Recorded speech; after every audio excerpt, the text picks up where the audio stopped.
The text message arrived while I was still wearing my funeral suit, standing in my father's empty house, wondering how everything had gone so wrong so fast.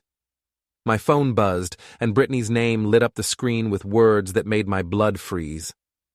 I gave your dog to a shelter. He shed too much. Before we dive deeper into this story, I have one small request.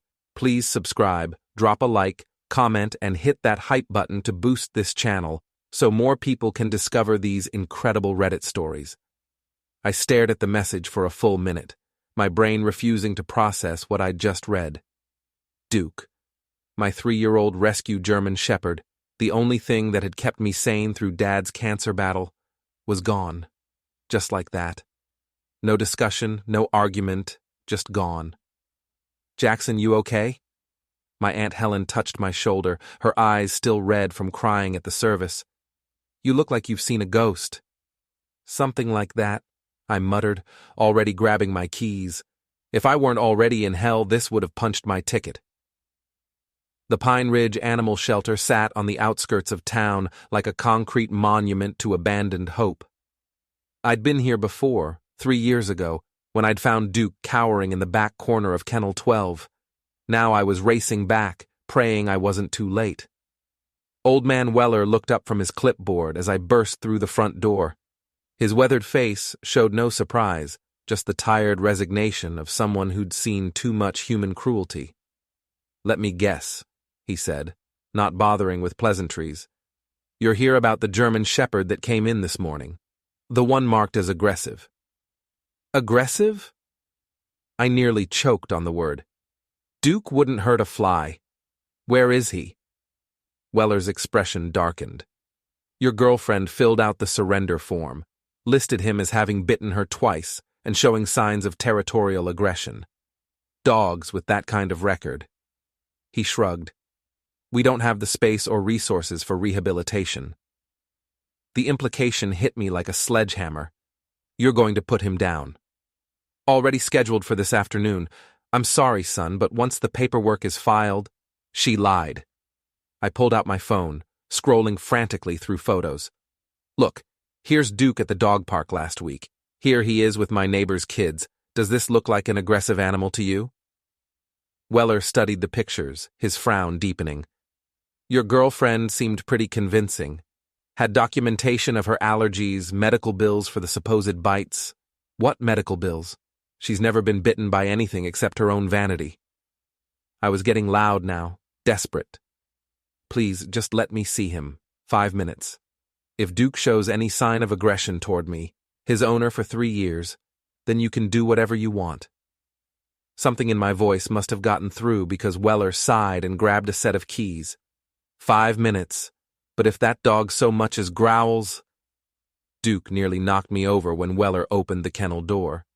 70 pounds of pure joy and relief crashed into my chest, whimpering and licking my face like I'd returned from the dead, which, in a way, I had. Jesus, Weller muttered. That's not the same animal that came in this morning. He was shaking, wouldn't eat, wouldn't even look at us.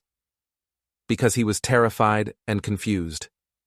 I buried my face in Duke's fur, feeling something dark and cold settle in my chest. How do I get him out of here? 20 minutes later, I was walking out with Duke on his leash and a burning question in my mind. What else had Brittany lied about? I got my answer when I pulled into our driveway and found the locks changed. Mrs. Dorrance, my 70-year-old landlord, was waiting on the front porch with a smug expression that told me everything I needed to know. Brittany stood beside her, arms crossed, looking like she'd just won the lottery. Jackson, Brittany said, her voice dripping with fake sympathy. We need to talk. About what? About how you tried to have my dog killed? Duke pressed against my legs, sensing the tension. About how you're clearly unstable and unfit to live in a decent neighborhood, Mrs. Dorrance interjected. Miss Hall has told me about your drinking, your violent outbursts, your refusal to maintain basic hygiene. My what now? I looked at Brittany, genuinely confused. What the hell have you been telling her? Brittany's mask slipped for just a second, revealing something cold and calculating underneath. "I've been documenting your behavior for weeks, Jackson. The late-night drinking, the way you talk to yourself, how you let that animal destroy the furniture. I talk to myself because you never listened when I talked to you." The pieces were falling into place now, forming a picture that made my stomach turn. "How long have you been planning this?" "Planning what?" She was back to playing innocent, but I could see through it now. This whole setup, the shelter, the locks, the character assassination. I pulled out my phone. "Let me guess. You've already got somewhere else to go, someone else lined up." Her silence was answer enough. Mrs. Dorrance cleared her throat. "Regardless of your personal issues, Mr. Rayner, I'm going to have to ask you to find alternative housing. Miss Hall is prepared to take over the lease." Actually, she's not. I pulled out my wallet and showed them both my copy of the lease agreement. "Because her name isn't on it. Mine is. Has been for 2 years. The color drained from Brittany's face. "Which means," I continued, feeling something like satisfaction for the first time in months, "she's the one who needs to find alternative housing. Tonight." What followed was 20 minutes of threats, tears, and legal posturing that would have been hilarious if it weren't so pathetic. Brittany tried everything, claiming common-law marriage rights. We'd only been together 8 months. Threatening to call the police. Mrs. Dorrance pointed out that I was the legal tenant. And finally resorting to pure manipulation. "You can't just throw me out on the street, Jackson. I have nowhere to go." "Sure you do." I opened the front door with my key, the one that still worked because it was my house. Trevor's place. "Nice BMW in the driveway, I heard. Should be comfortable." Her face went white, then red. "How did you—" "Small town, Brittany. People talk." I started gathering her things from the living room, Duke following at my heels, especially when someone's been bragging at the grizzly paw about finally getting rid of that mutt. I'd heard about Trevor's little celebration from Eddie, my co-worker at the garage. Apparently, Brittany's new boyfriend had been buying rounds, telling anyone who'd listen how he'd convinced his new girl to dump her loser boyfriend and his Fleabag dog. The mental image of them laughing about Duke's near-death experience had been eating at me all afternoon. Now it was time to return the favor. "You know what I find interesting?" I continued, stuffing her designer clothes into garbage bags. "You claim to be allergic to Duke, posted about it on Instagram, got all that sympathy from your followers. But funny thing, I found your allergy medication in the bathroom, still sealed, never opened." Brittany grabbed for the bag, but I held it out of reach. "Give me my things."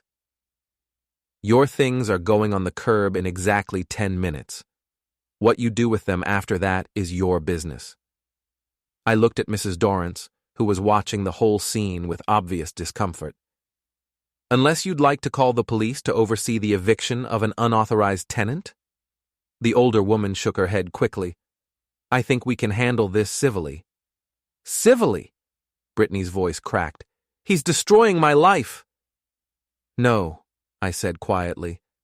"I'm returning the favor." By the time I finished packing, a small crowd had gathered on the sidewalk. Word travels fast in a neighborhood full of retirees with nothing better to do than watch drama unfold. Brittany's humiliation was complete when Trevor's BMW pulled up just as I was setting the last bag on the curb. Trevor Donnelly stepped out looking like he'd rather be anywhere else. Mid-30s, gym-sculpted, and wearing the kind of expensive casual clothes that screamed, "I peaked in high school." He took one look at the scene and his face went pale. "Babe, what's going on?" "Your girlfriend tried to have my dog put down," I said conversationally. "Thought you should know the kind of person you're dating." Trevor's eyes flicked to Duke, who was sitting calmly at my side, then back to me. "Look, man, I don't want any trouble." "Then you shouldn't have celebrated at the bar." I pulled out my phone and showed him a video Eddie had taken. Buying rounds, talking about getting rid of flea bags, real classy stuff. The crowd murmured, and I saw several people recording with their phones. Brittany looked like she wanted to disappear into the pavement. "That's not— I never said," Trevor stammered. "Relax," I said, scratching Duke behind the ears. "I'm not going to hit you. I'm not going to key your car or slash your tires or any of that movie nonsense. But I am going to make sure everyone in town knows exactly what kind of people you both are." I pulled out a manila envelope and handed it to Brittany. "Consider yourself served. Small claims court, theft of property, emotional distress, and veterinary bills for the trauma counseling Duke's going to need. You can't sue me for— Actually, I can. Duke is registered as an emotional support animal. Taking him without permission and attempting to have him euthanized is a felony in this state." I wasn't entirely sure about the legal details, but it sounded good, and the crowd seemed to buy it. Brittany grabbed Trevor's arm. "Let's just go. This place is a dump anyway." As they loaded her bags into the BMW, I heard her whisper something about getting him back and making him pay. But I wasn't worried. The damage was done. By tomorrow, everyone in town would know the story. Brittany's social media presence would crumble under the weight of public opinion, and Trevor's real estate business would suffer once word got out about his character.